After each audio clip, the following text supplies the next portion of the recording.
Okay, lovely. So it's everybody's favourite. There's sit to stand. Drum roll, please. So I'm going to show you a couple of variations.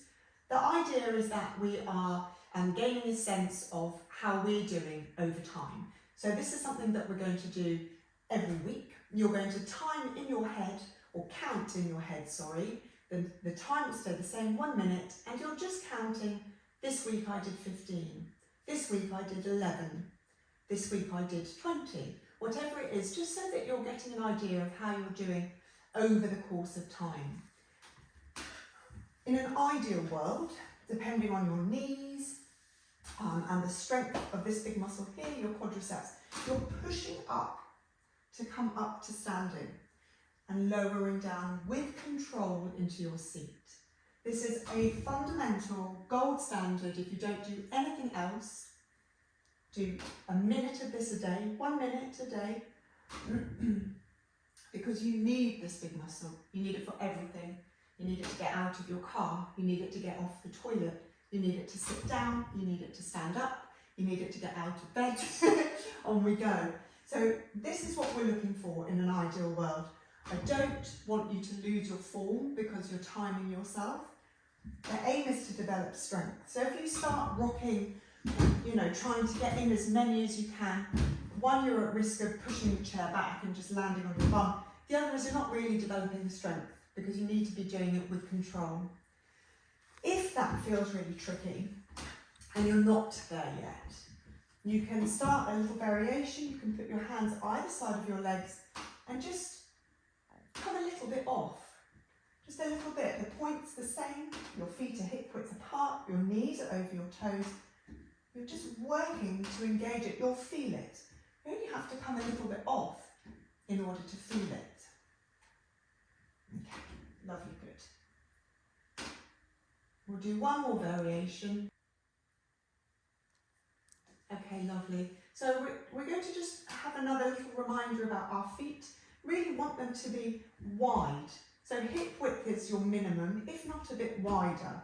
And your feet are, well, I turn my feet out. They can be straight ahead, but I naturally turn my feet out, so I'm staying there. So we're going, this is kind of what we're aiming for. Long spine, we're pushing down. You can cross your arms or hold your arms here. You can use a sway if that helps you to get the momentum.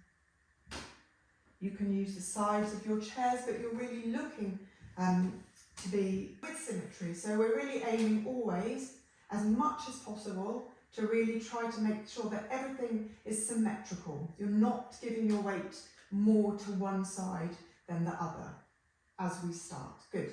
So if coming up out of your chair just isn't a reality right now, that's really fine. We're just trying to get that muscle strong. So you might find it helpful to put your hands on your legs. See if you can push up just a little bit and start here. And perhaps you can lengthen the amount of time that you're holding it for. 1, 2, 3. Slowly back in. 1, 2, 3, 4. Slowly back in. The other thing that is really important to be aware of is that really the number is less important than how well you're doing, and you're really constantly just working with yourself. That's all you can do. So don't be worried about what is happening either side of you. You're thinking about yourself. This is the biggest thing that I see, that people come down, they come down, they come down, and they fall into the bottom bit. So again, you're much better to just take it a little bit up and see if you can concentrate, good, on slowly lowering into the chair. So I'm going to just set us 1 minute. That's all that we're doing. 1 minute a day. If you can do that, you are going for gold. I'm going to put the timer on. However it is for you, whichever way you're doing it, off we go.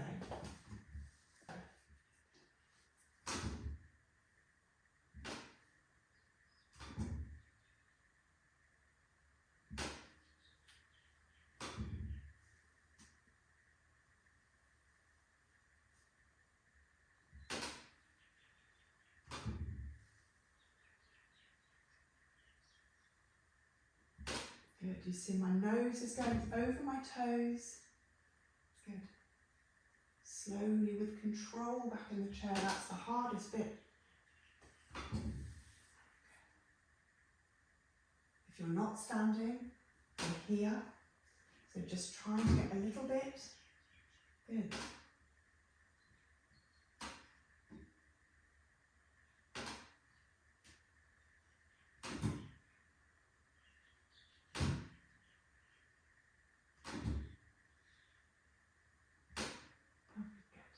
Gosh, is it a minute yet? Feels like it's been... There we go, lovely, well done.